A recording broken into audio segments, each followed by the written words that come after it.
Welcome to the Sailor Noob podcast, where a super fan and a noob talk about the original Sailor Moon episode by episode. I'm your host, Mikan Hana, joined by my co-host. I'm the co-host, also the movie noob, Caliban, and I'm ready for Sailor Moon, the first movie.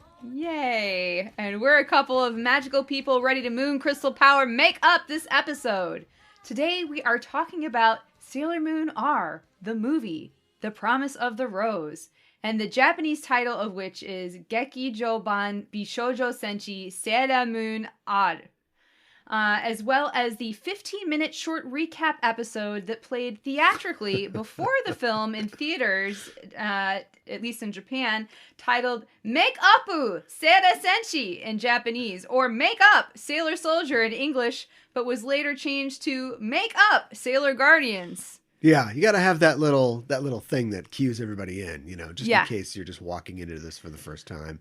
I think I read some things about it, or saw some things about it, and somebody was like, okay, this is for all the people who are coming to this movie who have never watched an episode of Sailor Moon before in their life, i.e. parents or, I'm trying to imagine somebody watching this show without having seen a single episode. Yeah, I know. And they're like, okay, so it's 5 girls. Oh, okay, they're inadequately dressed, and they protect Earth. Okay. Oh my God, a talking cat. Like, what do you have to really know, right? Unless, even the movie, and we'll get into it, like, traffics on the associations between these characters and their history and their bonds. And so you're just not going to get everything. There's no way you can. No, there's no way you can. But you have to go through the motions. Yeah. And at least they have that. I joked at the beginning of the thing. It's, the first Pokemon movie was Pokemon, the first movie.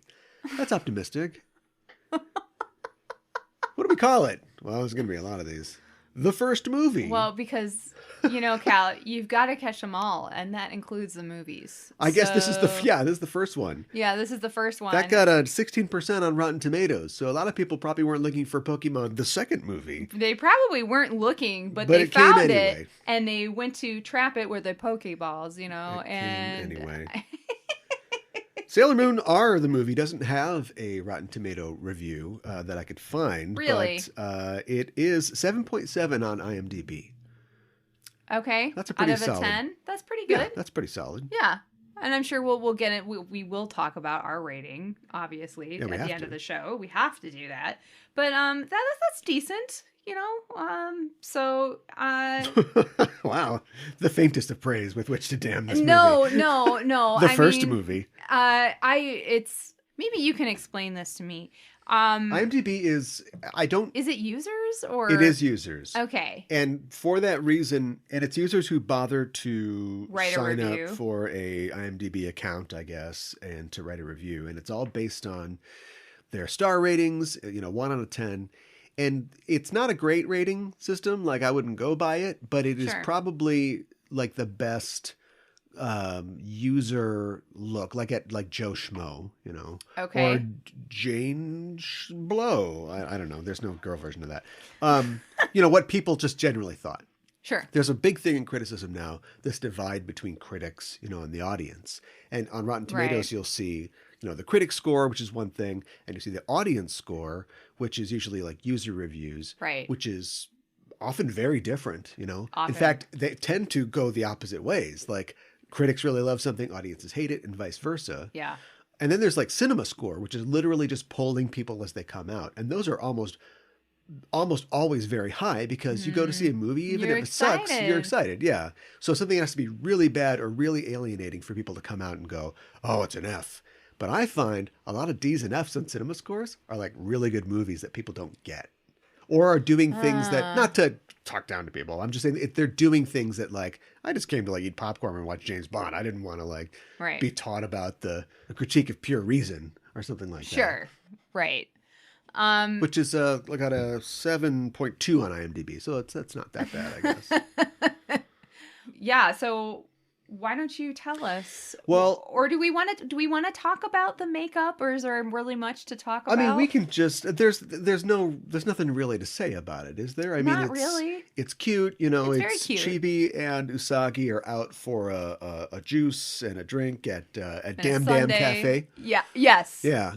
You know, good burgers and shakes, damn good burgers, you might say, but you have to say it twice. And it's a good setup. You know, they overhear the girls, the two girls at another table talking about Sailor Moon and the Sailor Senshi. And it's that whole thing of like, what do people really think of them? We don't get into that a whole lot, but the idea of their celebrity, which is an important part of a superhero's life, I guess, is sort of dealt with here. The one thing that kind of bothered me about this is I think it was new, if somewhat uninspired animation for the interstitial parts, but it's a clip show, basically. It is a clip show. And so they go through 100%. the clips, but the clips are all from Japanese TV, which was in 4:3 at that time. And now we're on, this is the movies, baby. Right. We're in the 16:9, widescreen ratio. format. So all the clips are zoomed in and cropped for widescreen. And so their feet are all cut off and their transformations and stuff like that. And you're like, really nose up to the art. And it's a bad intro for a movie that is all in beautiful widescreen HD animation. Right, it's like, right. It's almost sort of like, well, you don't want to see this Sailor Moon. It's like, no, give us the Sailor Moon. And then, finally, when we do see the movie, it's like, oh, thank God, this looks fantastic. But this whole part at the beginning is cute, but it's like, okay, all these like moments Get to the movie that I remember that have like 25% of them cut off by the framing. Right. That's a movie thing. And I love too that at the cafe, we see in the background there is a poster for Sailor Moon R, the movie. Yeah. It's like, wow. Somebody's getting rich off of this. Okay. And it's not Usagi. Yeah, right. Exactly.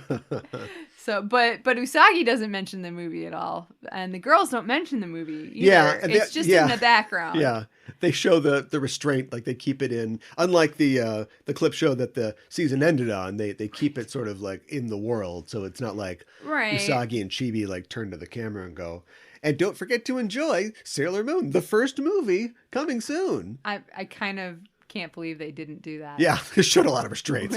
You're about to watch it right now. Yeah. Glad they didn't go that far. Yeah, me too. So without further ado. Oh boy. That's going to be a lot of ado. Yeah, it's almost totally ado. I feel like I say without further ado a lot. It's like 99.4% ado. With that ado. With more ado. With more ado. Much ado about nothing. Could you please indulge us in a synopsis or a breakdown, more likely, of Sailor Moon R, the movie? Break down your request for a breakdown? You want to synopsize that? I do. We open this film with the classic Toei logo. So this is a real movie. It's a real movie. A logo that has appeared, I know this is a cartoon about girls in makeup, but a logo that has appeared before many, many classic Japanese film. You all know it's the wave and the rocks. Yep. And the thing and the 8, and I don't know what the character is. And it's I too late to don't look it either. up. But Great. yes. There's a triangle too, like an outline of a triangle. So it's probably like a mountain. Probably. Like Fuji. Yeah. But yeah, that's how you know this is a real movie. We smash right from that to I'm Usagi Tsukino. And it's a movie version of her first season spiel. Yeah. Original theme and everything in beautiful widescreen. And she introduces her friends, Ami, Rei, Makoto, and Minako, but not the cats. Oh no, they get snubbed. Yeah. Again, people coming into this film, they're going to see, oh, it's about girls. Oh my God, these cats are talking. We see the image of a rose filling the screen and sinking into darkness. And then guitar riff, we get a movie version of the opening sequence. And I think they re-recorded all this music, but it sounds really great. Very flower heavy on these visuals. Yep. We see the girls on a bus trip with Chibiusa, who's fighting Usagi for some cookies. And I should mention that the money is in the animation here. There's a lot more detail, a lot more elements, a higher frame rate. It looks really great. It's going to be tough to go back to Sailor Moon House on Toonami. They're on this bus. They meet Mamoru, who is in a shirt that we'll just have to talk about later. And it seems that they are at an arboretum. They're checking out the flowers and the plants and stuff. Yes. But hold on. We cut to the roof of a building, and we see a young kid in hospital pajamas come out onto the roof. Looks like he's not doing so good. Mm-hmm. And he approaches another kid whose eyes are hidden in shadow. Yeah. And in his hair. Yes. And the pajama kid offers the other kid a rose. This is all taking place under a red sky, which I'm assuming is supposed to be a sunset, but it's pretty intense. Yeah, a little bit. Like 4-alarm fire intense. And the kid says, thank you. The hair kid says, thank you. I'll come back one day with lots of flowers for you. And he disappears. Yeah. And the pajama kid, pretty sad. Pretty sad. We cut back to the arboretum and we get the idea that this is a memory of Mamoru's when he was a kid. Mm-hmm. And of course, we know that there's massive head trauma in his past. So who knows what he remembers and what he doesn't. He could have been a Mouseketeer for all he remembers. Speaking of remembering, Usagi says, "Forget me not," referring to the flowers that they're looking at. Mm-hmm. And Mamoru snaps back to reality. And Usagi tells him, these flowers also represent true love. When he turns around, she's puckered up and ready for a big smooch. Mm-hmm. And Mamoru looks around kind of uncomfortably, but eventually he leans in, and we cut to behind a row of plants, and we see that Chibi is spying on them. Uh-huh. Makes sense. And she's on Rei's shoulders, who's also spying. Okay. And Mako and Ami and Minako are all there. Okay, it's weird now. Yeah. It's weird. Uh-huh. Chibi starts fidgeting around, and she makes the shelf that they're behind start shaking. And Mamoru notices, and he kind of just pieces out. Yeah. And Usagi's still waiting. When she opens her eyes, she sees a huge caterpillar that Chibi's holding out on a leaf. And she freaks out. And everybody has fun with that. Mm-hmm. Outside, Mamoru is like, I almost had to kiss a girl. But he notices, considering what happens in the movie, we'll talk about it. Yeah. But he notices all the beautiful flowers in the gardens and the running fountain. And it's nice. Mm-hmm. Until the fountain stops running. And rose petals, a lot of rose petals, start falling from the darkening sky. Yeah. The girls are outside now, and Usagi and Chibi are like, oh, la, la, la, la, they're oblivious. Yeah. But Mamoru senses something is up, and a mysterious young man in slacks walks up to him and is like, hey, dude, it's been a long time. It's me. And Usagi's like, you know this guy? Because it's me. And Mamo's like, and the slack man is like, sorry it took so long, but I finally found a flower that will make you happy. You didn't forget our promise, did you? We're Ganbu. We're Ganbu. Yeah, right. It's from Squid Game. Yeah. He says, the flower that we promised to each other. And he takes Mamoru's hand. And Usagi's like, wah-ha-ha, you can't have him. Mamoru is my boyfriend. Mm-hmm. And the slack man just faces her to the ground. Yeah. And at this point, Mamoru doesn't try to beat him up, and Mako doesn't pull his head off, so the movie continues. But slack man says, I will make you remember. And he disappears in a gust of flower petals, and everything goes back to normal. The sun comes back out, the fountain runs again, and Mamoru thinks, Fiore. It can't be. Right. Fiore means flower in Italian. Yes. That night on the news, a newscaster says that a giant asteroid has been detected in Earth's orbit. This is what, if you're a newscaster, you should move through the story faster. Yeah, right. It will approach close to Earth tomorrow, but there's nothing to worry about. Yeah. Okay. The girls are watching this. They're at the shrine after putting Chibi to bed. Artemis says, it looks like Earth's astronomers have seen it too. That thing I told you about yesterday. Sure, Artemis. Sure. Check this out. And he logs onto the computer. Oh my God, a cat that can use a computer. He says, I did my own analysis. Here's the asteroid. It's over 600 meters wide. And he shows them like a wireframe, graphic of the 3D graphic, so advanced of the asteroid on his huge CRT monitor. Right. He says, despite its size, it's got surprisingly little mass, and it'll probably burn up if it enters our atmosphere. Mm-hmm. But Luna adds, we detected plant energy from this asteroid. It's a plant-type asteroid. Okay. In the first movie. Minako says, the shape of it does look like a seed. Maybe we're overreacting. But across the room and under the table, Usagi says, am I overreacting? He looked like more than just a friend. No, Mama would never. And Mako, around a mouthful of pizza, says, he never said anything about him? But Usagi says, come to think of it, I don't know that much about Mamoru. That's not good. No. In a relationship. Why are we getting to this now? Ami says, I guess Mamoru's popular with the boys too. And Ray's like, I can't believe you said that. And the girls start chattering and doing girl stuff. And the cats are like, yeah, this meeting is over. Yeah.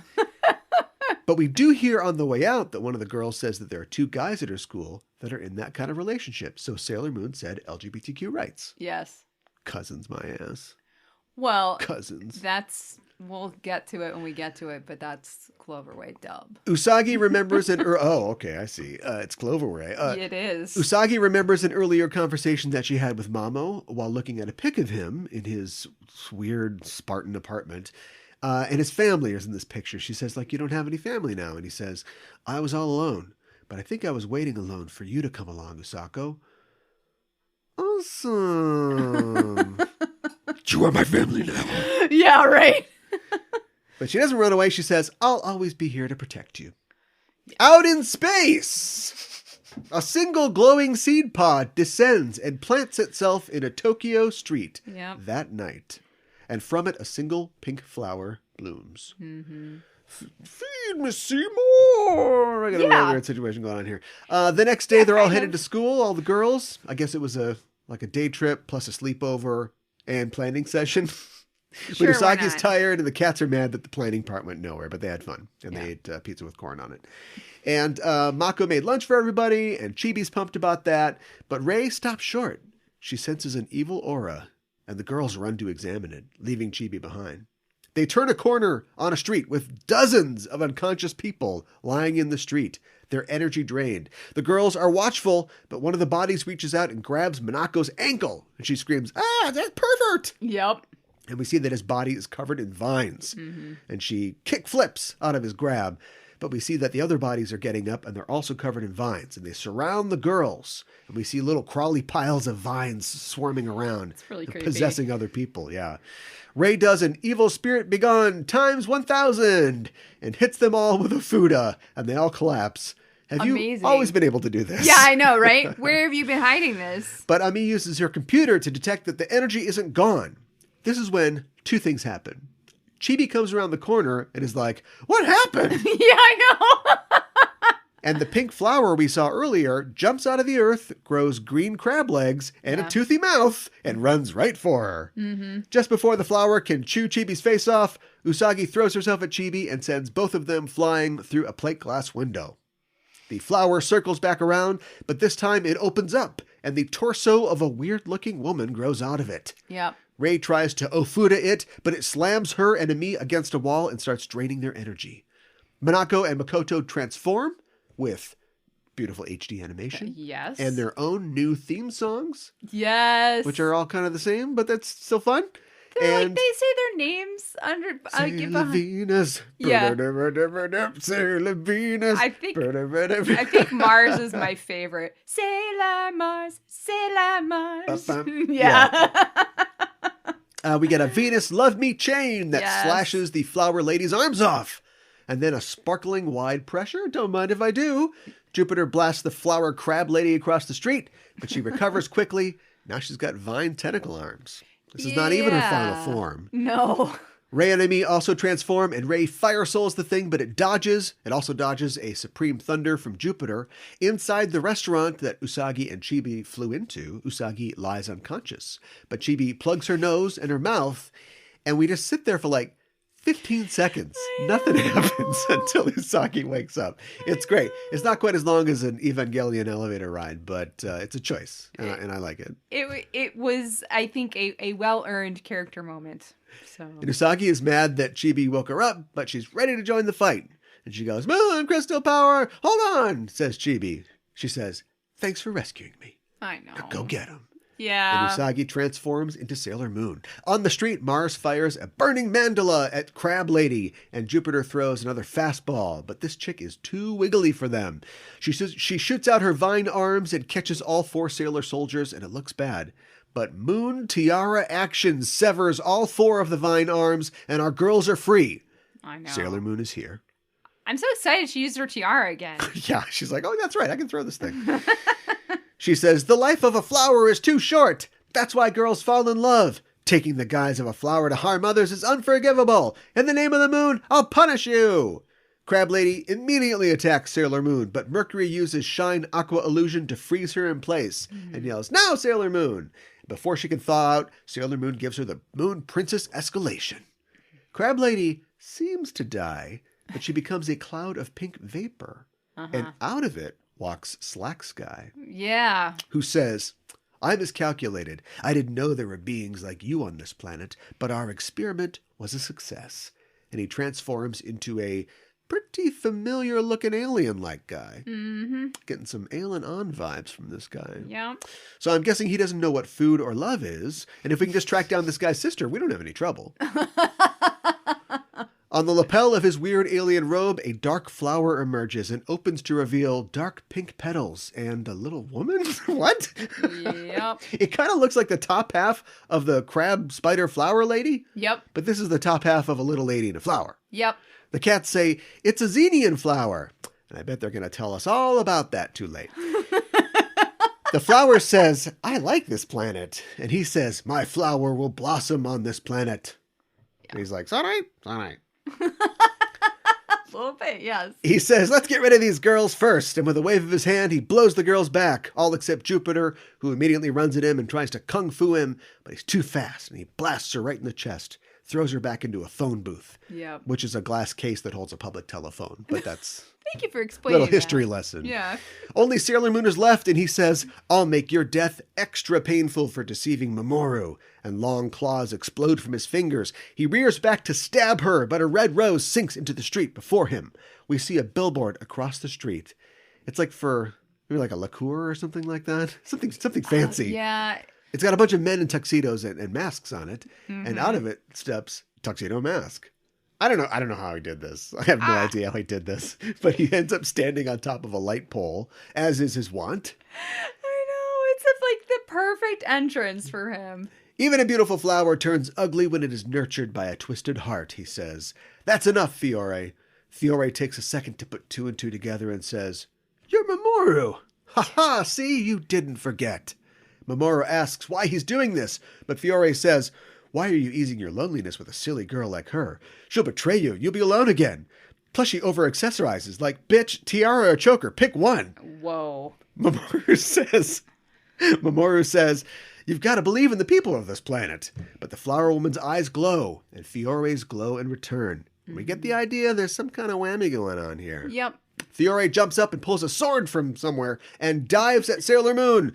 But Tuxedo Mask blocks it with his cane. As the two struggle, Fiore says, "She's tricking you." And just got split ends, bitch. And he leaps back and shoots his finger knives at Usagi. But Mamoru throws himself in front of them, and he's impaled. You know. He goes down. Fiore says, "You care about her that much? Huh." And he beams Mamoru's limp form into his arms, because who has the time to walk over and pick him up? And he flies away, and Usagi calls out to Mamoru. But Fiore is gone, and Usagi can only despair. Yeah. Cut to the sounds of tires screeching and a crash, and we see a family sedan rocketing off a cliffside. I know! A doctor says the couple didn't make it, and we see Mamoru alone in the hospital mourning his parents. When suddenly a weird alien kid appears. I know! It's like a direct-to-video movie from the 80s. We cut out of this reverie to see that present-day Fiore has Mamoru in some kind of healing tank. And Mamoru says, "Fiore, I remember you now from when I was a child. You weren't just an illusion in my heavily concussed brain." I know. And Fiore is like, "You bastard. To me, it was as if it was yesterday." He's kind of a drama queen. And we cut to a little alien boy floating in space in a bubble. That's fun. I'm like, what? He says, "For years I wandered space alone, not knowing where I was born. Eventually I landed on Earth." And we see that Mamoru found him when he was just walking around the hospital grounds alone. That's what I don't understand. One thing that in I recovery, don't understand. I guess. Like, they just let this orphaned kid who has had this he severe behaved concussion. himself. And they're probably like, he's okay. He can walk around. Here's an umbrella, kid. Yeah, Go it's ahead. raining. Walking around. Yeah. No, don't put any shoes on. Mamoru took him in, I guess. And Fiore says, "I could see in your eyes that you called me and we weren't alone anymore. But I couldn't survive on Earth for long." And at this point, we cut back to the scene from the beginning, and we see Mamoru on the roof with Fiore. And Mamoru gives him a rose. Yes. And Fiore says, I'll return and bring lots of flowers. And then we see deep space. We see an asteroid on which the Xenian flower is blooming. And Fiore says, when I grasped the flower, I knew the cruel humans that left you alone must be annihilated. And Mamoru says, yeah, I don't want that. Yeah. But he sees that Fiore is surrounded by the spirit of the flower influencing him. Mm-hmm. He says, only I'm allowed to give you flowers. And we cut out to see that we're inside the giant seed asteroid. Mm-hmm. Back on Earth, in a sewer pipe or something? Unclear. Maybe it's like a fun park or sculpture park or something. Like a sculpture park or... They're in this big tube for some reason. Yeah, or something. This is a metaphor. And a jungle gym. Yeah, right. I don't know. The girls ask the cats about the flower. Artie says that it drains energy from planets, like Galactus. It's the most dangerous life form in the universe, like Galactus. Right, yes. Which is why we're telling you about it right now. Yes, exactly. We didn't think to mention it before. Why it totally existed before. Yeah. In fact, Luna says, Artie and I have never seen a real one, but, back in the Moon Kingdom, oh boy, they're talking about, it's Xenia this, Xenia that all the time. On its own, the flower is just a plant, but it can possess other beings to do its will. Once possessed, they generate evil power and destroy their planet. The planets destroyed by Xenian flowers are too numerous to count. It's like, yeah. Give me a ballpark. Yeah. Why don't you give us an example? I'm not convinced that you're not making this up. Ami tells them that she analyzed the energy from the creature they fought, and it's the same energy as the asteroid heading to Earth. The sailors decide that Mamoru is on the asteroid. He must be, and they have to teleport there. But Usagi is hesitant. She doesn't want anybody else getting hurt protecting her. Rei starts to give her a pep talk, but Chibiusa yells, "Get a hold of yourself, Sailor Moon!" And she throws Luna P up into the air and brings down a gun. I know! Chibi's packing! Sig Sauer P238, it looks like. Oh my gosh. I'm not a weird gun guy. You're really not. I just know that, though. She points it at Usagi and yells, "How do you expect to save Mama like that?" And she pulls the trigger. A sucker cup arrow sticks to Usagi's forehead, and a little ball at the end of it pops open, and a flag reads, "You can do it." I know! It's so perfect. What a way to motivate somebody. I love it. Clean the poop out of your pants and do it now. Chibi yells, "You're the guardian of justice, so stop crying." The other sailors say, "Chibi's right." Not about the gun thing, but let's do it for Mamoru. Yeah. They all join hands, and the cats have to do this part, I guess. They yell, "Sailor teleport!" I guess you gotta give them something. Right? The Sailor Scouts disappear, leaving ruined sidewalk in their wake. Yeah. As they blast out into space, they see the asteroid, which is clearly a giant pod, and clearly rendered on a PlayStation 1's graphics. As they approach the pod, it opens up, and its 4 arms splay out to reveal 4 giant fields of pink flowers. Mm-hmm. It's like Space Holland. Yeah, yeah. The sailors who are encased in a bubble, I guess that's how it works. I guess. I don't know. They're flying along one of the arms, and as they do, they're set upon by the crab lady. Yes. But this time she has razor-sharp wasp wings. Uh-huh. And as the sailors and the wasp lady careen towards each other, the girls activate Sailor Planet Attack, which catches the lady on fire, and she dies somehow. It's supposed to be super powerful, okay? It's like all their powers. It's all their powers combined. It's their Captain Planet. You got shock, frozen, fire, burned, something, watered. I don't know. Why do they use it on one? What is Venus's power? Just love? I will attack you with love. What part of Captain Planet is she? The most beautiful, lovely part. She's just love? She's just love. She's heart. She's heart. Ugh. Yeah, she's heart. I don't know about that. Oh. Somebody's suing somebody. That's all I know. Oh, gosh. The sailors all land on their feet in the flowers, except for Usagi, who lands on her ass. Well, look, I mean... It's funny! I don't know. Try to get grass stains out of a magic costume. I mean, they all do the superhero, landings, too, and then she just lands on her butt. She just plants. I love it. Marvel should do that sometime. Instead of the superhero landing, somebody just goes ass into the ground. Yeah, make somebody like a lawn dart. Make somebody a freaking klutz, and they can't do it. Yeah. Mercury scans the central part of this pod, and she sees Mamoru trapped in his crystal. Also, her visor readout is in German, which I thought was really interesting. Yeah, so I was going to mention that in the trivia, but yeah, it's been in English up until this point, but for the movie, for whatever reason, they decided to put it in German. I don't really know what the reasoning is behind that. I think that she is managing somehow to study even while she's working, because that could be. At this point, let's see, Bob Floy, boop-a-doop. At this point, she might be on her way to Germany still, depending on when this comes out. No, I think this is after she has decided not to. Either way, she's going to go to Germany someday. She's going to continue studying. So she's like, I got to fight evil, but be bilingual. I do it. Yeah, I'm going to learn German while I figure out if something is evil or not. Yeah. Jupiter says, it might be a trap, but an echoing voice says, I would never use Mamoru as a trap. Well, okay then. Oh, well, thank you. It's not a trap. Out of the flowers surrounding them rises Fiore and his flower girl. Yeah. He says, don't worry, I'll return Mamoru to Earth. Eventually... Everybody's like, that doesn't sound good. No. At his feet, a pink flower spits out 3 of the glowing seed pods that we saw earlier. And he says, when this pod reaches Earth, every flower here will release its seeds to bloom on Earth and overtake the planet, stealing all the energy of Earth. Yeah. And Mars says, oh yeah, I don't think so. And snapshots a fire soul at him, but he disappears. Ami detects that they're surrounded by many, many monsters getting closer. It's like aliens.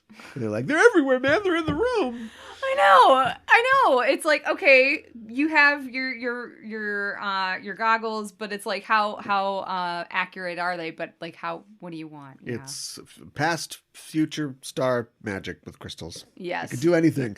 Suddenly, hundreds of crab wasp ladies spring up from the flowers around them. Only this time, they're snake ladies. Yep. The Senshi go back to back, and Venus says, Sailor Moon, use your halation to clear the asteroid. Everyone else provide her support. Nice leading, Venus. Yeah. Do we want to have a vote on this again? Or Anyway, good job. The snake ladies charge, and everybody cuts loose to the grooviest song ever to accompany a mass execution. Jupiter mows down a bunch of them with supreme thunder. Venus just points and just turns and just cuts a swath through all of them with her crescent beam. Even Mercury is using Shine Aqua Illusion to sweep them away, and Ray just sets everyone on fire. Yeah, that's what she does. When your sorcerer party has all the subtypes. Usagi uses the Moon Princess Halation beam version and just starts clearing the table. Mm-hmm. And Fiore sees all of his snake ladies getting their tubular asses handed to them.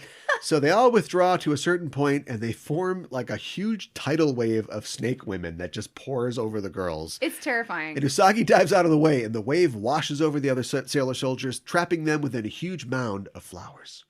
And Usagi's like, what? And she runs over and starts trying to dig the girls out, but it seems hopeless. Fiore says, nice, you left your friends to die.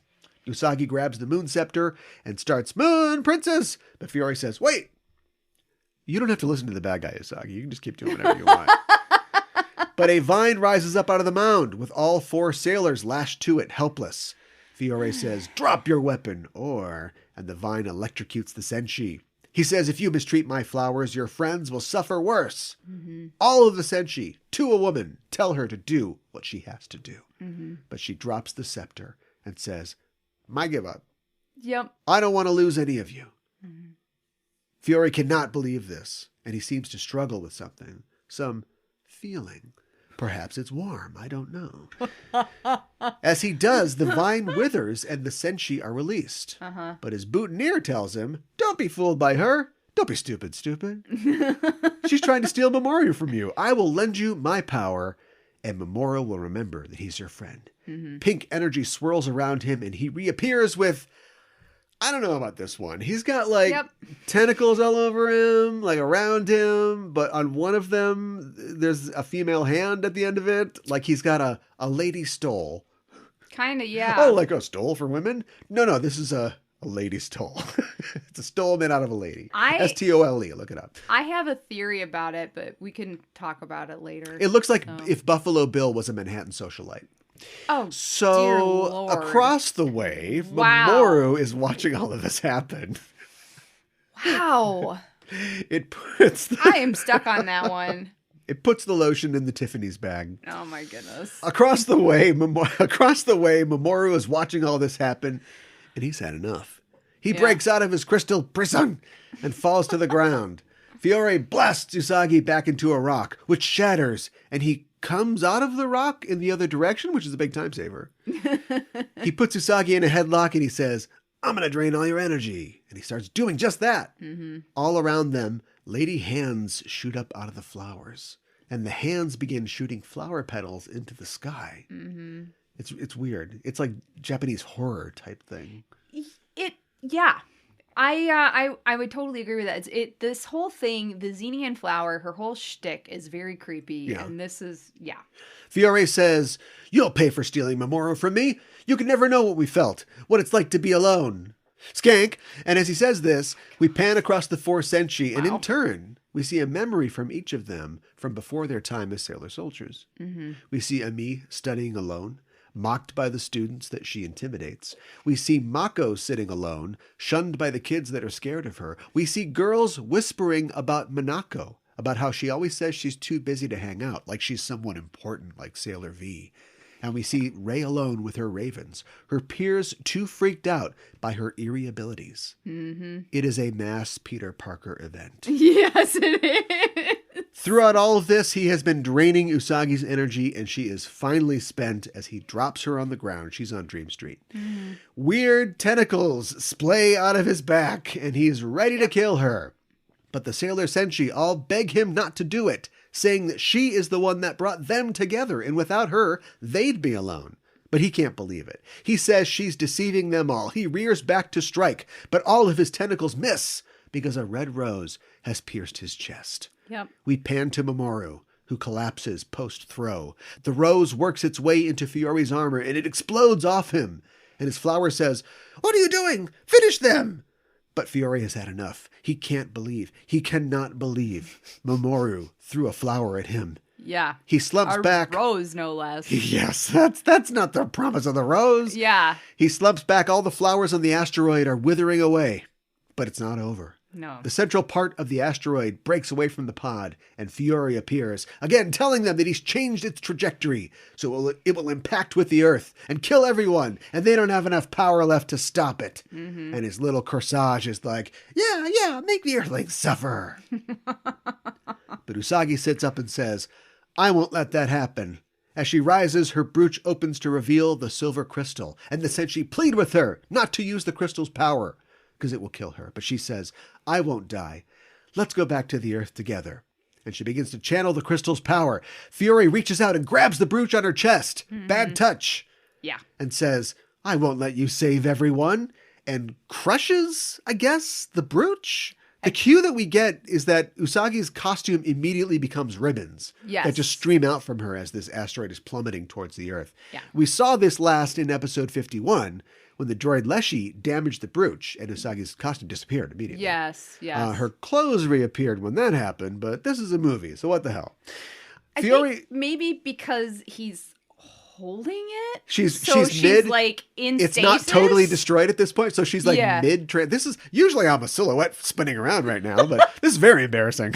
Yeah. Exactly. Nobody look, okay? Yeah. Fiore seems pleased, but Usagi says, "What are you afraid of? You're not alone." And she grabs his arm. He's like, "What? No, you're trying to trick me." But he sees a vision of Mamoru crying in the hospital as a child, and we see a young girl come up to him and say, "What's wrong?" He says that his friend is going away, but she says, "Guess what? Starting today, Usa is a big sister. My mommy had a baby, so I brought these." The young blonde pigtailed girl gives Mamoru a flower, and the memory freezes, and Fiore is there, aghast. Sailor Moon gave Mamoru a flower. Yeah, dumbass. It's the same flower he gave you all those years ago. I know. Back on the asteroid, Fiore backs away from Usagi fearfully, saying, "Who are you?" As he pulls his hand back from the brooch, he sees that the silver crystal has formed into the shape of a crystal flower. Mm-hmm. And his flower lady says, "No, don't be fooled." But she is destroyed by the light of the silver crystal, and Fiore himself seems to melt away. The villain gone, Usagi is channeling the energy of the silver crystal, which she holds out from her body and over her head, and her Queen Serenity gown appears, thank God. And the music starts, and everyone gets a Usagi! Yep.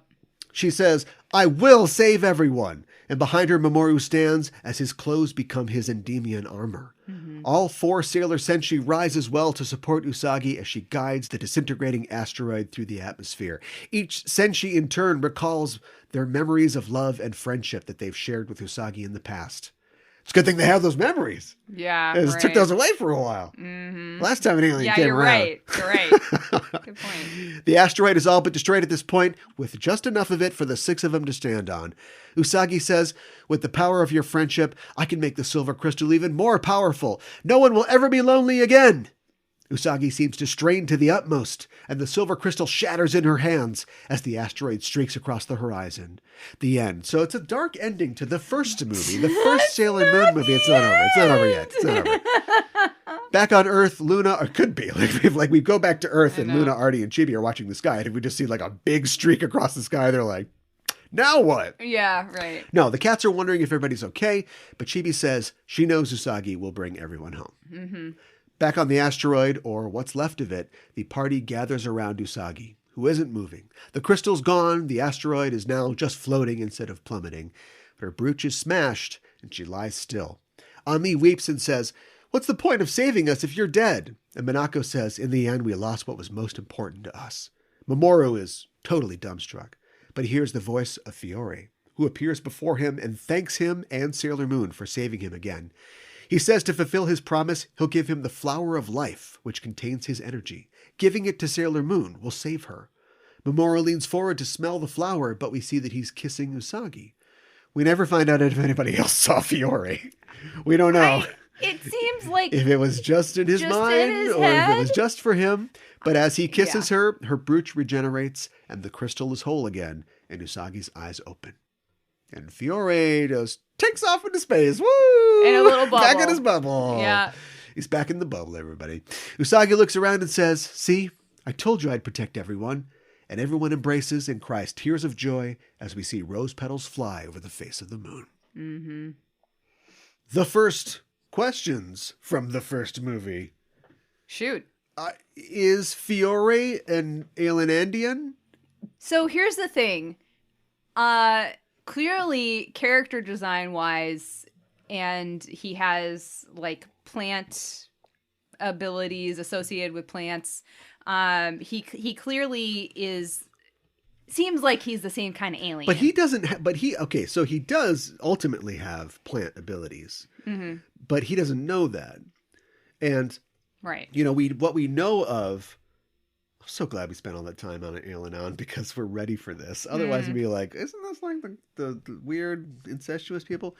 Because we know from Ailandanians, we know that their society went through this giant upheaval where everybody fought and killed each other, and there was chaos until it was just Ailandanians left. Right. So maybe he was as a kid, he was somehow like ejected from. That's kind of what I think. From this thing and ended up, just going through the universe, but he didn't know about plant magic or the tree or anything, but he's still inherently powerful. Yeah. Then, like we hear from the cats, they say that the Xenian flower is just a flower, but it has a little naked woman in it, and the idea is that it lands on a planet and then possesses the people on the planet, and eventually they maybe do something kind of like the Ailandanians did. I don't know, but that's a separate thing. Yeah. But and then it destroys the planet, and maybe that somehow creates more seeds, and that's how it reproduces. We don't really know. Or maybe it just is nihilistic and wants to destroy everything. It certainly seems that way at the end. Yeah. But it won the lottery when it ran into an alien with plant powers. Sure. Because now they're like symbiotically like working with each other. Yeah. And they've got a huge seed pod, and it's all these things that don't seem to be part of what the cats know about the Xenian flower. And he was searching for the quote unquote perfect flower, and then he was like, "Oh, half naked lady, check." Mamoru's gonna love this. So I don't know. Here I am in Tijuana. Yeah, right. At the gift shop. Yeah. So he's gonna love this. I don't know. Well, maybe I'll get him a frog band too. Yeah, it's just like and I would love to learn conversational Japanese and then track down the people who wrote and worked on this show, because I know that there is a backstory here. And the manga. But like specifically for Ailandanians who aren't in the manga, whoever wrote this, I know that they've got pages and pages of background and they could answer all these questions. And there's only so much you can fit in a half an hour kids show, you know? But the fact that we get to kind of circle back and do more of that in a whole hour long movie is like, I'm in hog heaven. This is great. Yeah. Well, I mean, so fans he totally, in my book, is Ailandanian type alien, and he's an Ailandanian. We know that. Yeah, right. But it's never been officially confirmed. Right, because why would they bother? Because nobody likes Ailandanians. I know, and that just continues, which is just kind of infuriating because I think that Ailandanians get like a bad rap. Yeah, like, yeah. I just do. They do. I don't think they deserve the ire that is thrown at them, but yeah. So I think that he definitely is. What else? What other questions do you have about the movie? Is Mamoru bi? I mean, this movie certainly seems to suggest that, or at least let me put it this way, opens the door to that possibility. And I mean, my only thing with that is like they were children, so obviously it's not sexual. Yeah. That's, you know, but I'm totally fine with Mamoru being bi. Yeah, let's add one to the team. Yeah. Yeah, so you know that's interesting. I mean, we don't have to be convinced that Sailor Moon is LGBTQ friendly. No. I just think that, you know, I'm constantly awed and floored by you know, a cartoon and a franchise that takes place in a culture of specifically repressed sexuality. I know in other places it's fine, but you know, but like specifically, and then also as far as like non-het sexuality, very repressed. And so the fact that like this show in the early 90s is like, oh yeah, my friends, you know, some of my friends at school are gay. I know. I thought that was and great. And the villains are gay, and some of the heroes are gay. It's just, how did they get away with any of this? I love it. I know. I think it's great. I thought that the idea of them, her wanting him to kiss her and him being like, oh, I don't know. I don't know why, but I've been watching some videos on YouTube where they interview people on the street, and there's this whole series of them where they ask Japanese women like if they like Western men, or if they dated a Western man. I'm not like planning anything, like what they like and don't like. And one of the things was like, they're like, I like that Western men are more comfortable with affection. Yeah. Than a Japanese man is. Because we've always talked about how like PDA is like not okay. Don't really see that in Japan. Maybe it's not a society thing so much as it is like the boys don't want to do it, because the girls seem to want to do it from all these videos that I see. Maybe more modern. Yeah. That could be the case. I think thank God for Riverdale or whatever is going on over there. We got to get the birth rate up over there, not the teen birth rate. Yeah, no, right. No, I know. So I just think that it's funny that like Mamoru kind of fits into that, where we know that he's got affection for her. He's, you know, moved heaven and earth to be with her, but she's like, okay, kiss me. And he's like, well, I'm here. And it seems like they're alone. Like he has no inkling that anybody's watching them at that point. He gets an idea later. But yeah, right. So, it is kind of... It's like, okay, Mamoru. But I think maybe it kind of fits with him. Like, maybe he's just like, oh, now is not the time, you know? And like, he's like Mr. Prim and Proper and that sort of thing. So. What? Maybe they should save this for Villain Gauge, but what's up with Fiore's earrings? Are they houses? Are they keys? You know what their shape is? They look like this. They're straight on two sides, and then they have a triangle on top, like a child draws a house, right? But then they've also got like a thing and a thing, and then a long slash, and that's like the door, and then there's like two windows, 2 stories. Gosh, I have no idea. It seemed like it was a house. Supposed to be. Maybe it's like a house. He's looking for a home. Yeah. It's on your ear, dude. Yeah. It's right there. you're wearing your home. I was just trying. There's a couple design things in this that are just like, what? Well. What is the lady with spider legs and she's running around to put a shirt on? I know. 1993 was not too far. Well, we've already seen them reference RoboCop. I think it's Aliens. This is a face hugger. What? We even see in the Earth scenes, we don't even need this because we come to this place. All these people are down. We realize that they're all covered in vines. Who cares where the vines came from? Mm-hmm. But we see that somehow this flower is controlling other plants, and so little blobs of vines are jumping out of the flower planters and running up and possessing people like face huggers in Alien. Yeah, right. Then later, she looks through her thing and she's like, "They're everywhere, man. They're everywhere." Like aliens. So the fact that this lady is a crab leg walking type thing, especially when it's like a little flower that's like, oh, it's a little flower. Oh my God, it's coming towards me. So you think it's all like references to aliens? Okay. Yeah. Okay. Or Ailandanians. Right, I know. How powerful is Fiore? That's a really good question. That was something I was going to wanted to bring up with the villain gauge because it's really hard to gauge that because well, we'll talk about it later. Oh, okay. Hold it. I'll swap it out for even better question. All right, I'll take it. I know it's not meant. It came out after. Like it's not meant to be watched in order. It's just the anime movie thing where it takes place at some time. But how do you go back to the show after this?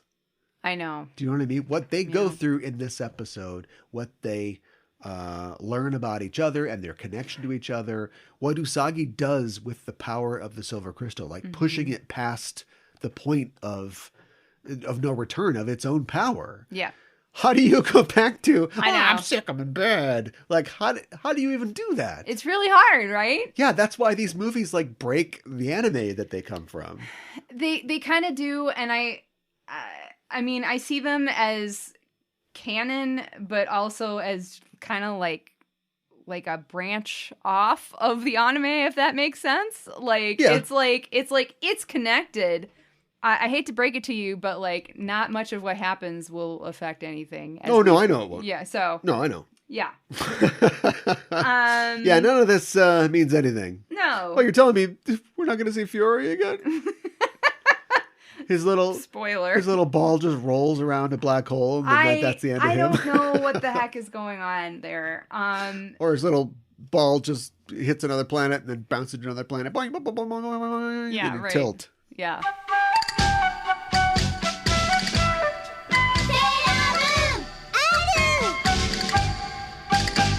How would you describe Just Enough Trope? We are the Just Enough Trope podcast. I'm your host, Caliban, joined as always by my co-host. Hi, I'm Mikan Hana. Oh no, does this mean they can hear all the things I yell at the TV during Downton Abbey? Why did you do that? How do you plead? Let the game begin. Yeah, check these fresh moves. Oh! Don't shoot man in face. This isn't the Save Gotham fundraiser. It's the Chill Family Reunion. Master Yoda assigned a Padawan to this bold Jedi. I believe it's pronounced Padawan. Oh, Padawan, excuse me. Hey, it's getting late. I think Ralph's going to want his motorcycle back. Go jerk off the pictures of Dean Gray. I am freaking getting old. Yeah, I noticed the life clock was blinking in your hand. Get out of here, Wilson. Go fight the Teen Titans or something. I'm unkillable, not unwoundable. You like Sailor Moon, right? Why don't you sail on his Wow. Just Enough Trope. News, reviews, and geek fondue. Every Monday on the Just Enough Trope podcast network. Loving me never have a say. You so sorry. What?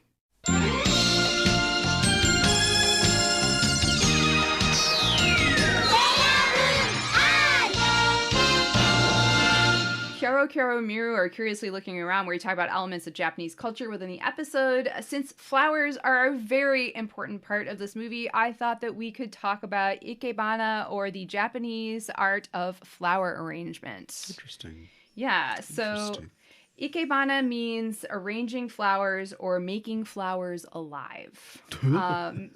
It is also known as kado, or way of flowers, and the tradition dates back to the Heian period, which is from 794 to 1185, Right. when floral offerings were made at altars, largely Buddhist altars. Later flower arrangements were instead used to adorn tokonoma, which is the alcove of a traditional Japanese home. And they are often still to this day very closely tied to the tea ceremony. And there will be an ikebana flower arrangement and a scroll usually, pretty much every single time you go to a tea ceremony. And that's supposed to be something that you look at and enjoy during the tea ceremony, and that the host has, thought about very carefully, like what to have for that specific day, that time of year, that sort of thing. Right. Slurp. Oh, nice. Well, that's a whole part of the tea ceremony. You're taking everything in. Everything has been thought out. Ikebana reached its first height in the 16th century under the influence of Buddhist tea masters, and has grown over the centuries with numerous distinct schools that exist today. Ikebana is counted as one of the 3 classical Japanese arts of refinement, along with kodo for incense appreciation and chado for tea and the tea ceremony. Huh. Ikebana is from the Japanese ikeru, which to arrange, having life be living, and hana, flower. The pastime of viewing plants and appreciating flowers throughout the 4 seasons was established in Japan early on through the aristocracy. I think we've talked about before how Japan likes to say, we have 4 seasons in Japan. It's like, there are 4 seasons other places in the world. But they are very proud of that. It's a very big part. Nature is a very big part of the culture. And, they do celebrate that, I think, more than some other cultures do. They have a lot of seasonal foods and things that are done certain times of the year. So yeah, that is a very big thing. And that is also included with Ikebana. With the introduction of Buddhism, offering flowers at Buddhist altars became common. Although the lotus is widely used in India, where Buddhism originated, in Japan, other native flowers for each season were selected for this purpose. While in China, the Buddhist priests were the first instructors of flower arrangement, in Japan, they only introduced its most rudimentary elements. In other words, maybe they didn't share everything, or maybe they brought over some of the basic, the bones, if you will, sure. But it blossomed over the years. Oh my God. I couldn't help myself. The art of flower arranging developed slowly, with many schools only coming into existence at the end of the 15th century, following a period of the Civil War.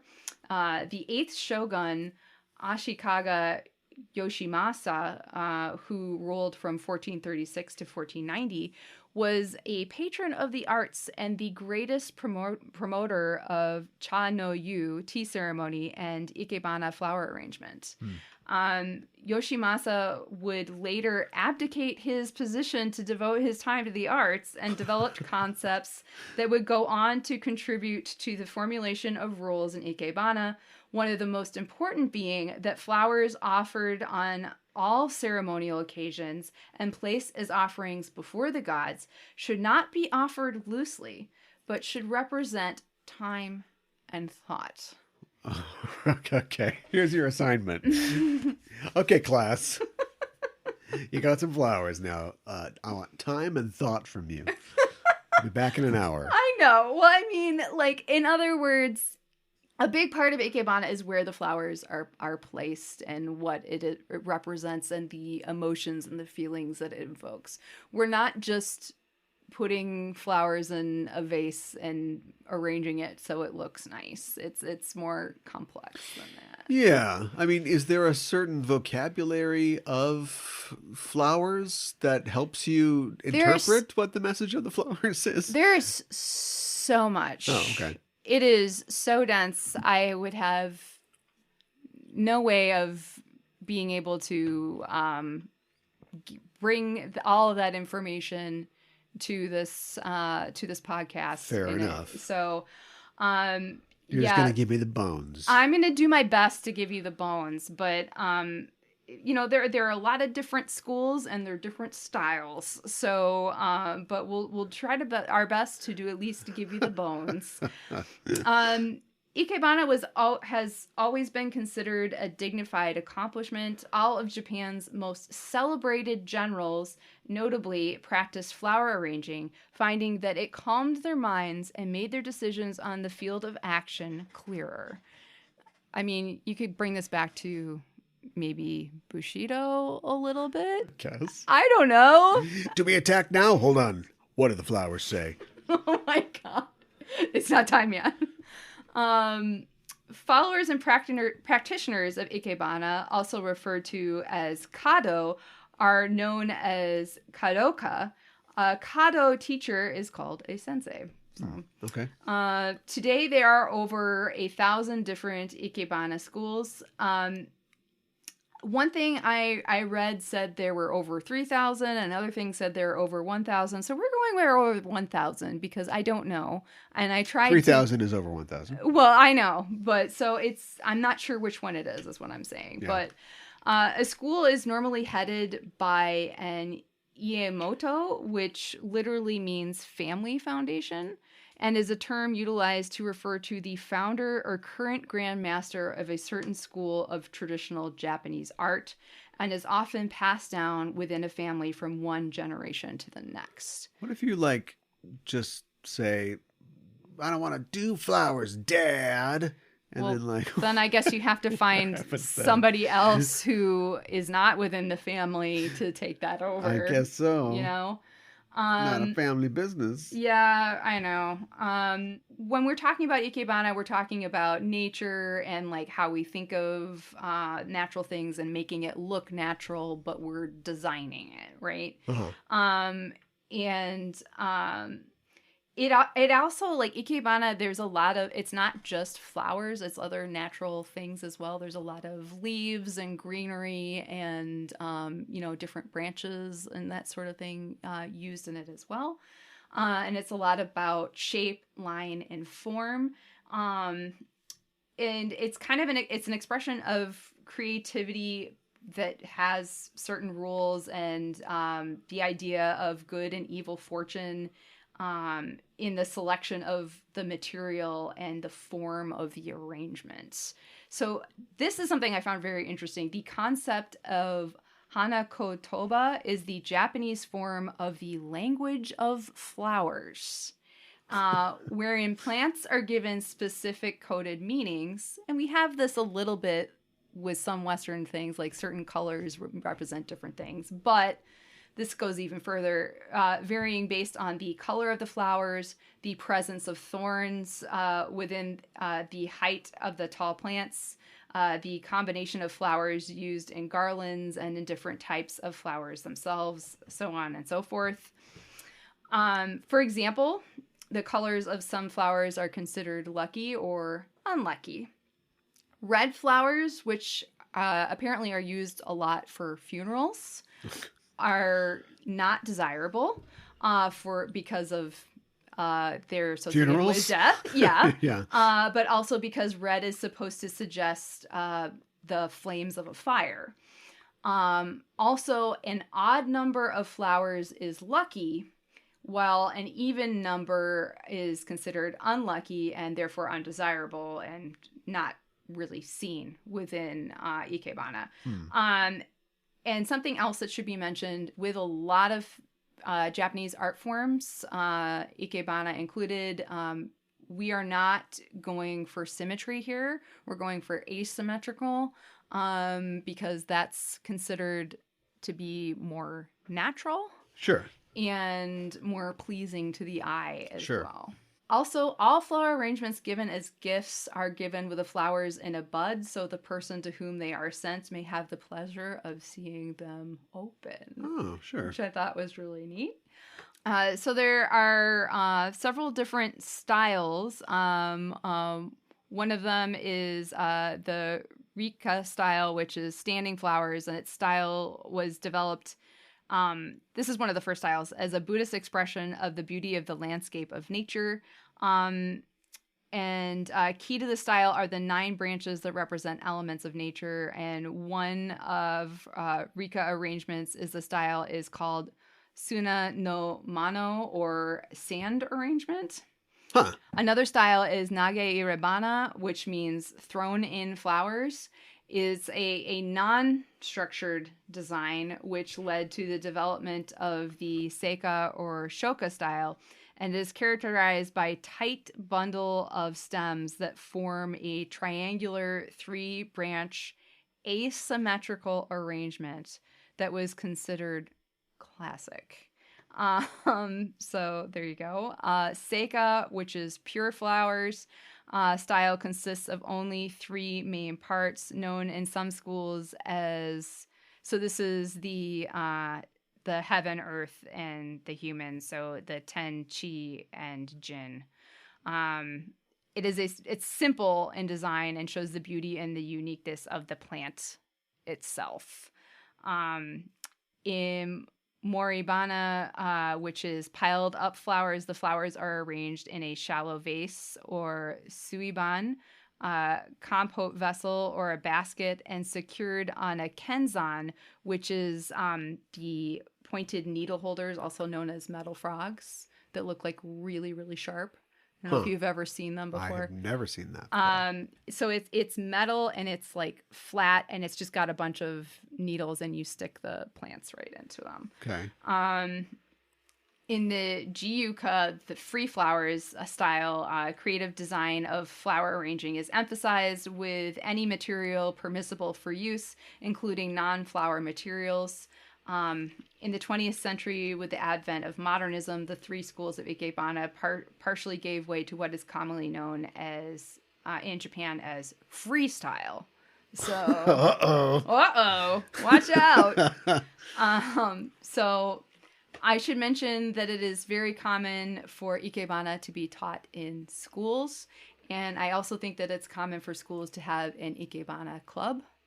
And when I went to Japan in high school, we did do ikebana, and we were helped by a sensei and some students, and I believe they had an ikebana club, and that those are the people who were helping us. Yeah. And it was a lot of fun. Like, the students would like help us if we had any questions, and like, you know, maybe make suggestions. And I still have the directions that they gave us, like the paper photocopy directions, in like my photo album. And I think that we were instructed in the Moribana style, so we had the little metal frogs in like the shallow vases. I gotta get me one of these spiky frogs. Yeah, they're really neat. So I have not run into that. Really? What? Where would I run into that? I don't know. I say really because that's what I did when I was in high school. Yeah, you took you were in Japan club. You mean you have never run into a spiky metal frog? This guy hasn't seen a spiky frog. This guy doesn't know what a kenzan is. Let's get him. I'm gonna arrange his limbs in a new configuration. Yeah. Itadakimasu with Usagi. What did Usagi eat in this episode? Look, not a whole lot. We got... we finally got our pizza. I know. We did get our pizza. A real life Japanese pizza. That has corn on it, and I swear to God... Look at all the garbage on that thing. It looked... It looked like there was, like, shrimp on it. Like, it seriously I think there was. looked like there was shrimp on it. I think there was. Yeah. I wonder, like, if Japanese... people, like, what their opinion is of this garbage pizza, and if they come to the US, are they gonna be like, what is this, you know? Or if they go to Italy, if they're gonna be like, what is this? Well, there's like cheese, right? Yeah, so and like sauce, right? So what the thing about people don't realize who have never left like America is that like people don't eat as much cheese as we do, and they eat different cheese than we do. Like, that's we true. Eat garbage cheese, and we eat a ton of it. And so if you're gonna emulate an American food, and if you want to do it, like they do it, then you're going to need a lot of cheese, right? Yeah. So clearly they're okay with crust, sauce, cheese. Yes. It's not like they're trying to take the idea of a flat food and variety. They're good with that, but then they're like, what's next? Some mayonnaise? Like then they're putting their own thing on it, and I guess that makes sense, but you're just basically like in America, we already put all kinds of things on pizza. I know. But there are some things we don't put on pizza. Like mayonnaise. Only a vegan would put broccoli on pizza. And I know we've had all broccoli had broccoli on on a pizza and we've all hated it, right? But it's just like we said like, what is it? Oh, it's a semolina flour and it's a crust. Oh, great. You put some tomato sauce. Oh, that's great. Yeah, there's some cheese on there. Okay. Then you put pepper. Stop right there. No, I've got more to tell you. There's mushrooms and there's pepper. I'm good. Thank you. Sorry, I can't. No, I'm going through a tunnel. And then from there, they just did their own thing, man. Yeah, pretty much. It kind of makes sense in a way too, because I mean, we kind of looked at Italy and we're like, oh no, we got this. We'll put our own I guess fake colored cheese on there. Yes, but if you went to Italy and they gave you a pizza, yeah, you'd be like, yeah, okay, it's recognizable. Yeah, it's not Domino's, but I know what this is. And if an Italian came over here, he could eat pizza and complain about it. Oh, and yeah, but he's not going to eat it and go, "What was I just served?" Right. They're similar still. We do see that Mako made Chibiusa a lunch, so maybe the end of R makes sense now because she was like, "Thank you for making all those lunches for me." Wait a minute, that doesn't make. Come on. That one time. They're like, we got to fix that. Yeah. What do we do? I don't know. There's another alien. We he comes to Earth. Shoehorn this lunch. And at some point, in here somewhere. Mako makes a lunch for Chibi. Yeah. Whew. Yeah. We squared the circle. We did it. I know. And of course, they're eating cookies on the bus, which is just fun. And of course, Usagi and Chibiusa would be fighting over food. Yeah. And we see in the makeup, too, like Usagi is eating a ice cream sundae with brownies and stuff like that. And that gets eaten during the course of the short. And then Chibiusa has some juice. And at one point, Usagi is drinking it, and you're like, wait a minute. And then Chibiusa's like, hey, that's my juice. Yeah. That was a great bit. Anyways. Yeah.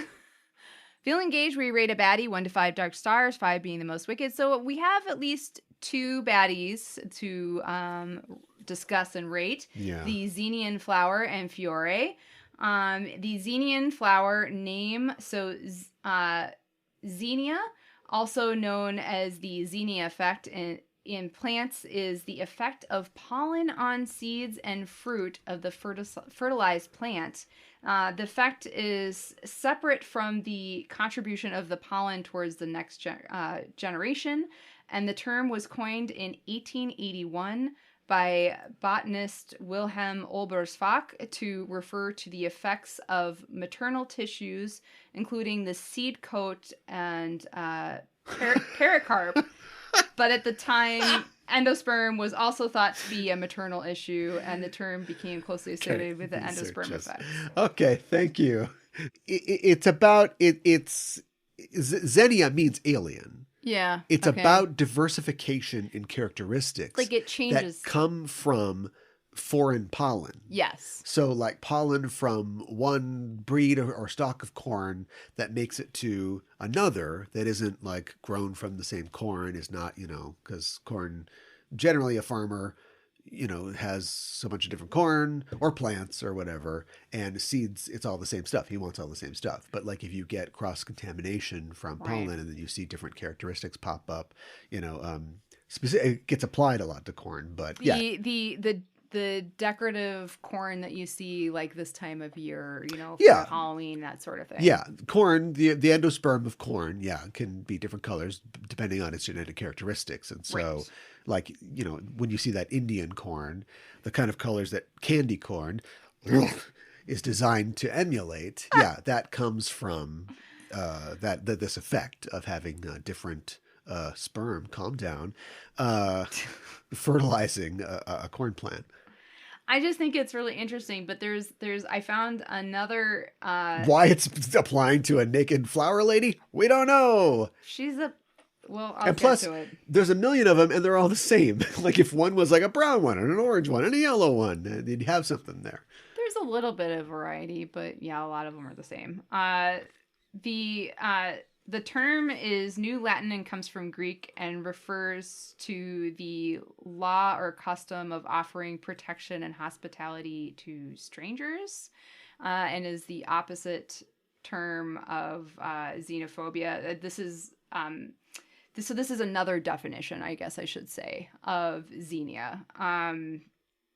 And I guess it was very common in Greece because Zeus was considered to be the god who protected strangers and that sort of thing. That Yes. the travelers would come through and you would offer them food and shelter and for them to be able to bathe and that sort of thing. Yes. And Zeus then, Xenios is what he's sometimes an appellation that he's given. yeah.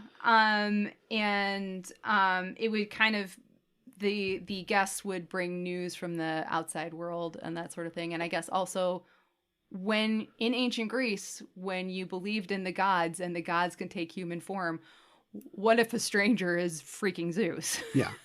Yeah, and that's why Tantalos was so badly punished in Hades, because not only did he kill his son and feed it to somebody, but he fed it to the gods. So not only was he insulting the gods, but he was, breaking that covenant of stewardship, of generosity in receiving, a traveler or a stranger. Huh. It's interesting. So I think it's interesting that it refers to going back to the first definition, the effect that pollen has to change a plant as well as hospitality. Isn't Fiore an excellent host for this parasitic flower? Yeah, and it comes from outer space, so Right. as far as an alien. alien flower goes, it's Yeah. definitely from somewhere else. I think it works really well. Anyways, so let's get up to our rating of the Zinnian flower, and of course she Do it. is a half-naked lady in a flower who is mind controlling Fiore. There's something really creepy about a half-naked flower lady. Also, kids. Yeah. There's a lot of boobies in this movie. There are. The actual flower, I mean, she has like long, pink, wavy hair with a tiny blue streak. And Fiore has like blue hair with a pink streak, and then later his hair changes. So I was like, are they trying to say she's kind of similar to them? Well, they both, they're both in cream rinse territory here. They've both got like that 80s rocker hair. Oh God, yes. That just kind of blown out. Yeah. Yeah. So I mean, they go to the same stylist. Okay. All right. That seems to fit. And she's very lily-like too in her appearance. The flower. It looks like a lily. With the stamen, and I think it looks like a lily. And like when it opens up. The one that he wears on his lapel. Yeah. Yeah. Because that has the same structure as the pod too. The pod is also, it looks like a seed, but then it opens up like a flower. That's and it's true. got like the sort of petals, and it's like black on the outside, like his flower, and then it's pink on the inside when the things open up. Huh. Well, that's interesting. I've never really looked at seeds before, but it has. You ever really look at seeds, man? But it looks like it has like pointier things on the bottom, which would make sense for a seed because it would want to connect to the ground. Yeah. Right? But I mean, we got to plant theme this whole thing. So. I know. I'm surprised the guy doesn't have like thorns on his arms, and yeah, I know. Well, he kind of. He's got pistols coming out of his ears. That's pistol, not pistol. Oh my gosh. Chibiusa's got the pistol. Oh my goodness. But I think she's pretty effective, and her seeds, besides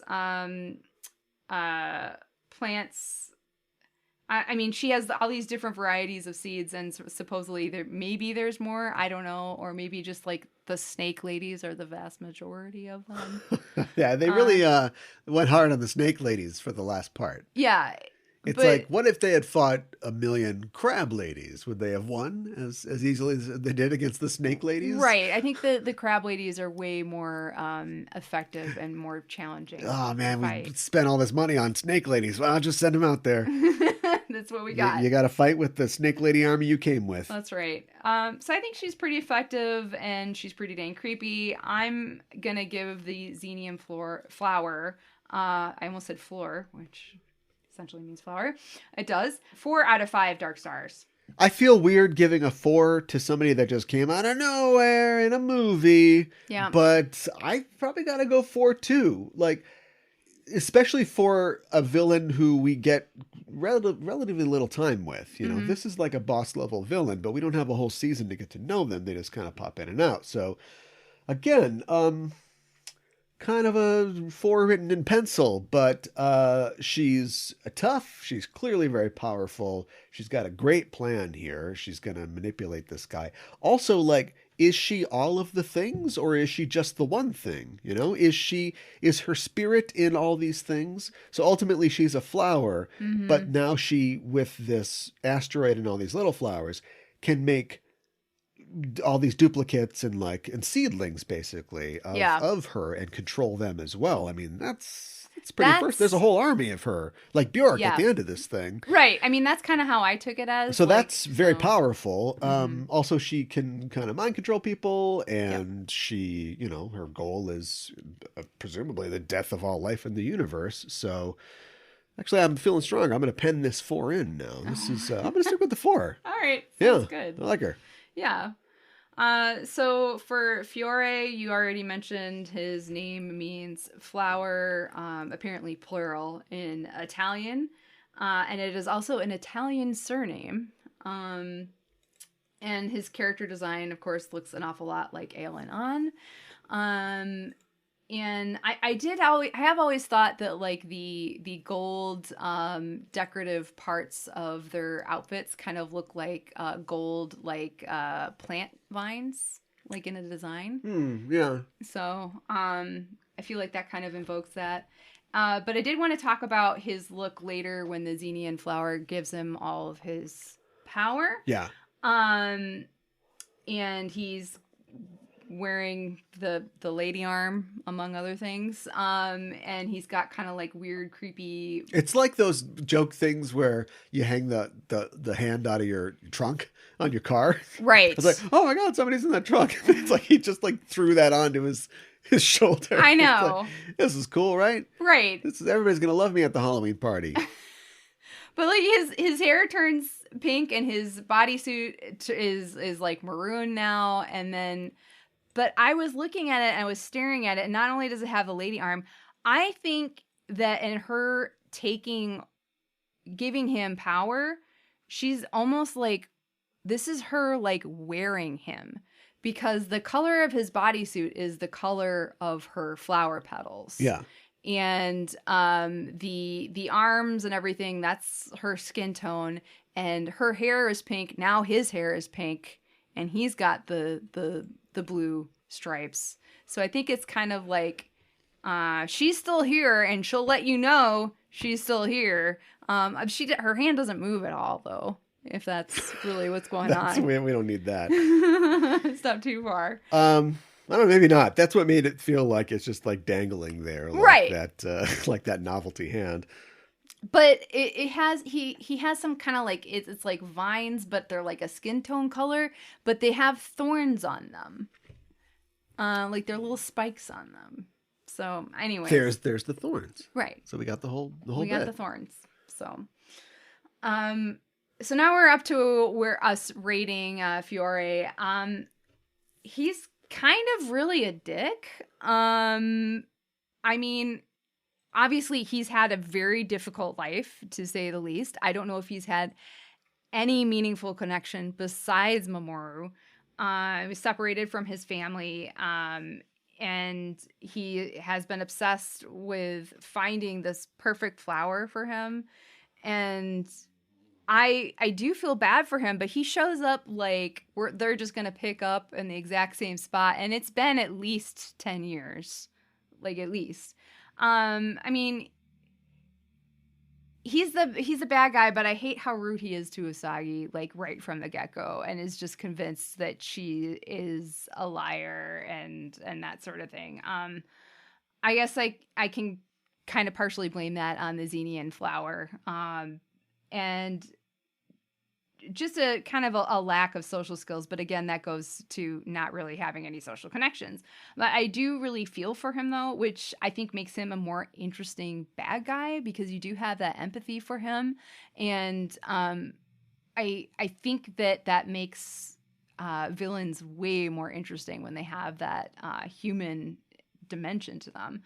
But it is like unclear what he can do, what his powers are without the flower, because the entire time we see him, for the most part, he's like being possessed by the Xenian flower. So what are his capabilities?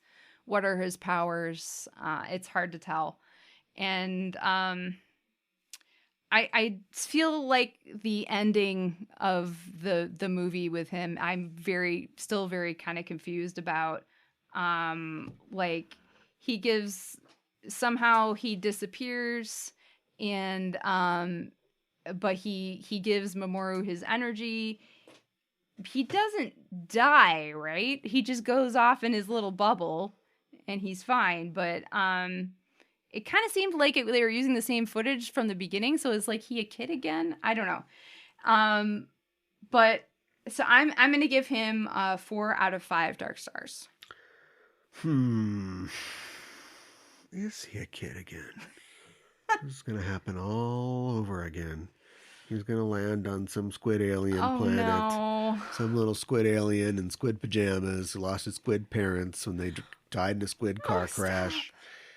And he'll be like, oh, you want to see an enemy? I'll find you the best sea anemone. Is he destined to just be pulled towards other orphans the rest of his life? This is why you don't feed strays. Oh, no. If Mamoru hadn't sent this kid out for flowers, he wouldn't come back with the worst flower ever. I know. Of course, Mamoru didn't know that Xenian flowers had destroyed uncounted worlds in the galaxy before this. No. A little PSA about Xenian flowers, you know. Well, Hi, I'm Queen Serenity. Yeah. Millions of aliens are killed every year by Xenian flowers. Don't feed strays. I would also have to go 4 again. How boring. How boring. He's strong. Very strong. If this is all we get, if he was in another 10 episodes and looked like a jerk, then less. But he's strong. He's 4. He's got a clear motivation. You've got, once again, enemy that we convert instead of kill. Yep. The question's never answered how powerful he is. No. I mean, he kind of goes toe to toe with the silver crystal a little bit. He does. That's true. Which is kind of scary. Maybe roll back here this way. We can use you next time something goes wrong. Yeah, right. We need allies. But yeah, that's a fascinating aspect of him. Still trying to figure out those earrings. I feel like they might mean something. What do they mean? I don't know, man. Maybe they do mean something besides house. And you have to wonder, like, even apart from his plant stuff, like the sword, we don't know where he gets that from, the fingernails, all that stuff. That's not plant stuff, right? That's just him doing his thing. I guess. It isn't until he is sort of infested by her at the end, and he's got his lady stole on that we're doing that. So everything else is just his power, I'm assuming. It's so hard to know, because he shows up and he's got the Xenian flower already. So, but I mean, by the time, but then like a woman dies and he like resurrects her back to life. I know. So that's not the Xenian flower. That's true. Yeah. Yeah. So that's yeah, definitely him. he's got it. He's got it going on. He's got it where it counts. And he's not looking for a sister. He's looking for a brother. No, I don't know. Yeah. It shows, it shows a wider spectrum of Ailandanian sexuality. So, Yeah, guys like everything about him. Although I wish that maybe we'd find out that like they can have not 80s metal hair and green skin. Like he's very similar to like Ailes' alien form. Yeah. Just kind of reusing the assets there, but I can't really dig too much into it for that. So No. yeah, I'm gonna give him a 4. Yeah. 4 out of 5 dark stars. Moving on to Sabu or Dabu, where we talk about the most interesting differences between the sub and the dub. The original English dub omitted the first scene entirely. And when I say first scene, I mean everything at the Arboretum and before. Is this is on like a DVD or something? Like a VHS, I believe, was the first release. Because of this, Fiore's relationship with Mamoru was completely altered, and it was not clear that there was any romantic feelings, which completely changes how the movie goes, I think. What did the first time that he would show up would be on the street then? Yeah. Okay. Yeah. Well, I mean, I guess you would see. Wait, so is he there as a kid in the hospital roof? Yeah. I mean, they do show that. So they just cut the Arboretum scene. They just cut the Arboretum scene. Easier than explaining what these girls are doing, spying on their friends, kissing her boyfriend. I guess. But I think it's because of the LGBTQ stuff, unfortunately. Oh. Yeah, that's what I think.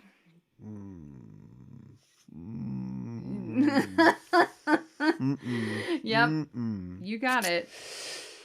In the dub, the Xenian flower was renamed to the Cassanian blossom, which way better. What? What? I don't even know. Kisenin. SNNG. Yeah. Okay. All right. Okay. Is that supposed to be something else? I guess. Huh? I don't know what it is supposed to be. The power Moon Princess Halation was once again renamed. Instead of using Moon Scepter Elimination or Moon Spectre Activation, as was used in the series, it was called Moon Princess Elimination. I don't know. No, it's It's easier than explaining what halation is. Right. It's like with light is sort of all right, just elimination. Right. The dub was edited and censored for content besides what we just mentioned. The music cues were replaced with cues from the Deke dub. The vocal song Moon Revenge, which is what we hear when Usagi is using the silver crystal, was also replaced with the English song The Power of Love. Yeah. So now it's time for our wrap up and our rating of the movie. I think it's awesome that we are opening it up to Mamoru being bisexual. I really like that we learn. I do. Again, we're opening it up. It's not necessarily maybe in our headcanon. Okay. Right. I don't think that's really on screen, but we can dream. All right. I really like that we learn more about Mamoru and possibly why he loves roses. Although you're saying maybe he's always loved roses. So I don't know. Fiore, I think, is a really interesting and empathetic bad guy. And the seed flower Yoma are creepy and powerful. The Xenian flower is really creepy and powerful. And I think that Chibiusa steals the show when she's given the chance. And I really appreciate that. I love her little gun scene. Just the fact that that's a callback and that it's fun and it's playful and that she's also encouraging Sailor Moon. I like the big battle and that even though this didn't happen in the big battle scene in R, all the Senshi get up and are like, we're gonna help, and they hold hands and their powers actually go and help to win the fight. Yeah. And I really liked that. And of course, Mamoru putting his shoulder on Usagi too, as well. I think that parts of the ending get a little muddled as to exactly what is happening. But it does make me tear up, especially when they're all coming together to save the Earth and fight for each other. And then when it seems like Usagi's going to die, but like we all know that she's not going to. So I almost want to give it a 4.5, but since we don't do halves, I'm going to give it a 4 out of 5. We can't do it. We can't do halves. We can't do halves. I finally did it. What'd you do? I watched my first Sailor Moon movie. You did? Congratulations. Oh, just imagine this day. Years ago. Never thought it would feel like this. And being the first Sailor Moon movie that I've seen, I'm afraid to rate it too high or too low, considering the fact that there will be more. Yeah. But just basing this on a 62-minute piece of movie that I watched, I'd got to give it a 4. Mm-hmm. I guess if I saw the next one and it's bad, I'll wish I'd given this a 5. But I guess I don't know where the series is going in terms of heights. But I got to say, for something that could have been a cash grab, something that could have been kind of thrown off, and just to get, more money or whatever it is. Mm-hmm. It's a piece of work that stands apart, but fits within the narrative that has been established. It draws upon everything that we know about the characters and everything that we love about the characters, to further its story. There isn't really a place for Chibi in it, but she does get her own scene, that sort of defines her and is recognizable as Chibi. At a time when we are doing a lot of stuff with the future and things like that, and we're not actually getting to dig in and really talk about Mamoru and Usagi and what their whole thing is. They get back together and then right away we got to go do other stuff. We talked about it on the show. We get to see, their bond. We get to see their connection, and it gets to be challenged by an outside force. Plus, it's just a little slice of Ailandanians coming back. It is. In a way. Yeah. And so, yeah, I mean, I'm not sure how it could have been better. Maybe if it was a little longer, or maybe if the things that happened stuck around or had a little more impact on what goes forward. But I know that that's not how these work. So, but yeah, ultimately at the end, it was just, I found it really great. I watched it a second time and it was just as good as the first time. And GB gets her gun back. So yeah, it's gotta be 4. Chibi's 4 out of 5 roses. My English title is Sailor Moon R, Frightening Flowers, Fight! Exclamation point. Yes. Yeah. My Deke title is Flowers for Endymion.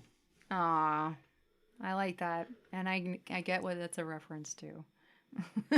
It's a reference? Next episode, we are talking about episode number 90. Chikyu Hokai no Yokan, Nazo no Shin Senshi Shutsugen in Japanese.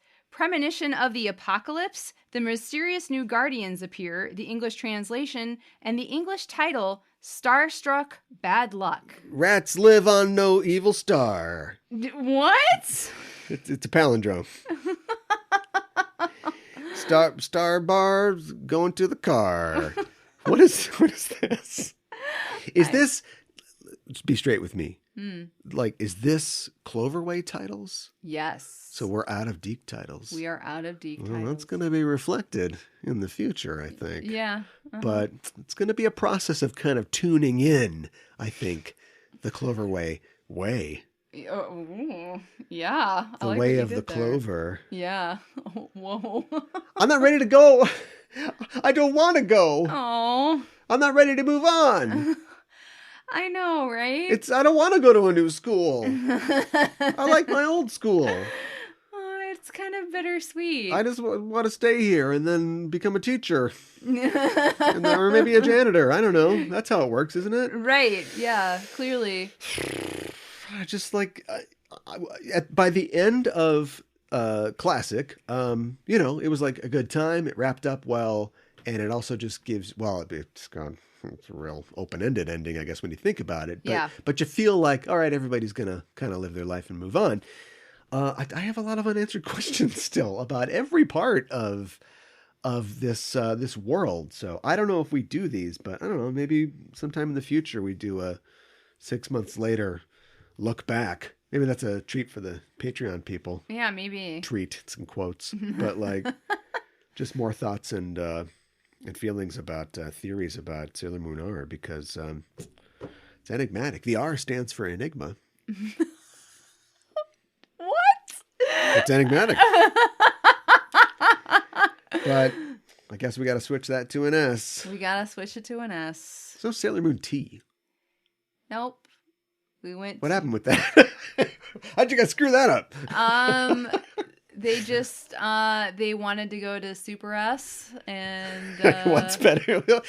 Q, maybe they're bad with English. QRS or Super S? Yeah, right. Yeah, Is that like in exactly, Korean Super they've S. got like the double consonant, like the two S's? Yeah, maybe. That's a Super S. Yeah, I mean they have double consonants in Japanese too, so yeah. Boy, they stole everything from Korea, didn't they? Whoa. Hold on there. No, I mean, a lot of stuff. not in modern times. Well, yeah. That was a problem too. I'm just talking about culturally. I know. Yeah, I guess like poor little Fiore, we're gonna roll off on our space ball Oh no, it's so sad. to the next horizon. And then we'll Sailor never Moon S. we'll never talk about him again. None of the Senshi will be like, Nobody's gonna talk about us ever again. oh We're no. going to a new show. I know.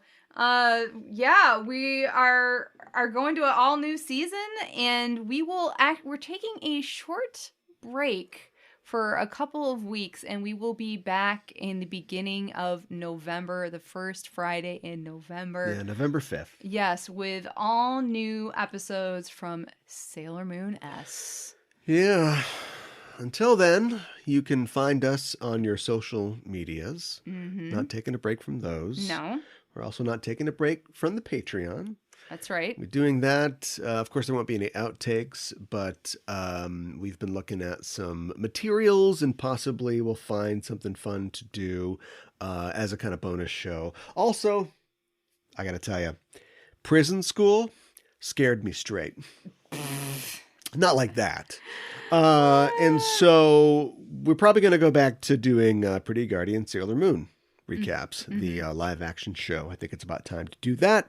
So expect that to happen soon. If you're not a Patreon member and you want to join the team, get access to our Animatification reviews and, of course, our live action Pretty Guardian Sailor Moon reviews. You've got that there. So check that out. It's at patreon.com/Sailor Noob. That's it for our show this week, and the Name of the Moon will be punishing you in a couple of weeks with another episode of Sailor Noob.